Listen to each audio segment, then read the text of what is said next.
Alors, Sandrine Lefleur, il y a eu un remaniement. Vous n'avez pas été nommée malheureusement ministre de l'Agriculture, mais on a une nouvelle ministre de l'Éducation nationale. Ah oui, il y a eu ça. Ah oui. Depuis le 8 février dernier. Ah, il est bien. Et nous devions, on était obligés de la recevoir. C'est la première fois qu'elle va venir à la revue de presse.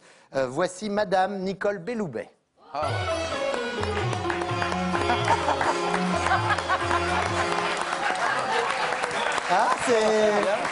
C'est saisissant. C'est saisissant. C'est elle. Ah, c'est...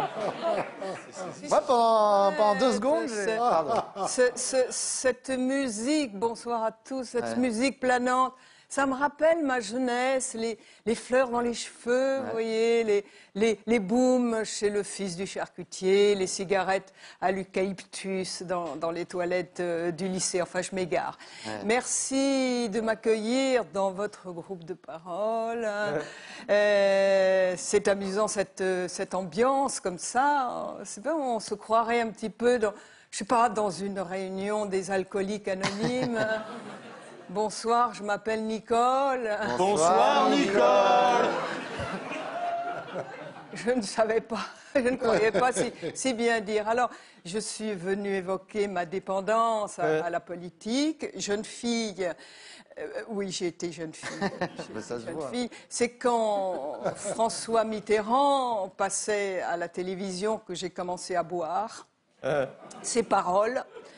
Ses paroles, à 28 ans, impossible de cacher mon addiction et j'ai adhéré au Parti socialiste. Alors justement, aujourd'hui, vous faites partie d'un gouvernement très orienté à droite.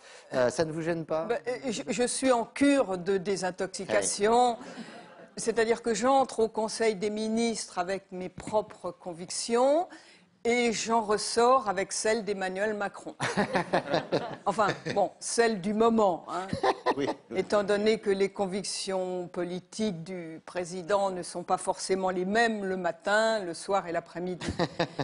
Vous savez, Manu, c'est un peu notre gourou, hein. Au Panthéon, il y a Manouchian, à l'Élysée, il y a Manuchian.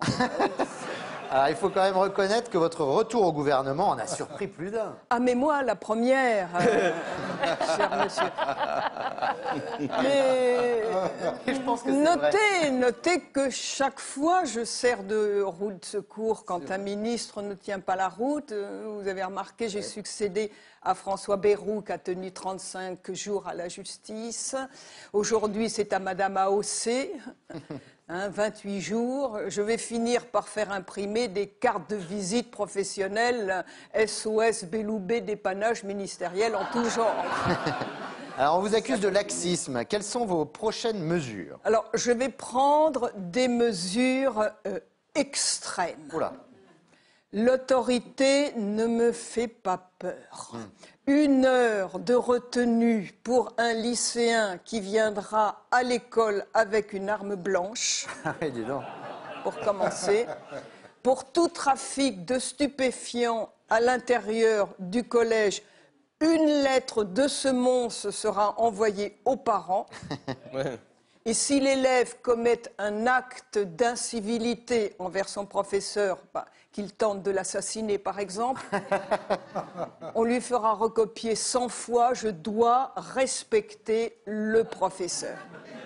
Et avec cette mesure, enfin ces mesures, je pense que les enseignants vont se sentir rassurés. Alors certainement, évidemment. Alors, vous êtes contre les fameux groupes de niveau. Absolument. Pourtant, c'était Gabriel Attal qui les avait proposés. En effet, je dis groupe tout simplement, monsieur. Vous voyez, groupe de niveau, c'est contraire à l'esprit républicain. Je suis contre le tri social.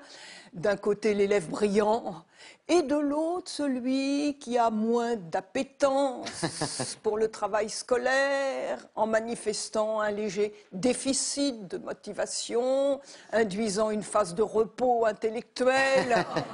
Je dis non, je ne nivelle ni par le haut ni par le bas, je nivellerai par le milieu. Il y aura des élèves moyennement excellents et des élèves moyennement cancrans. Par contre, je serai intransigeant sur l'acquisition de certains savoirs.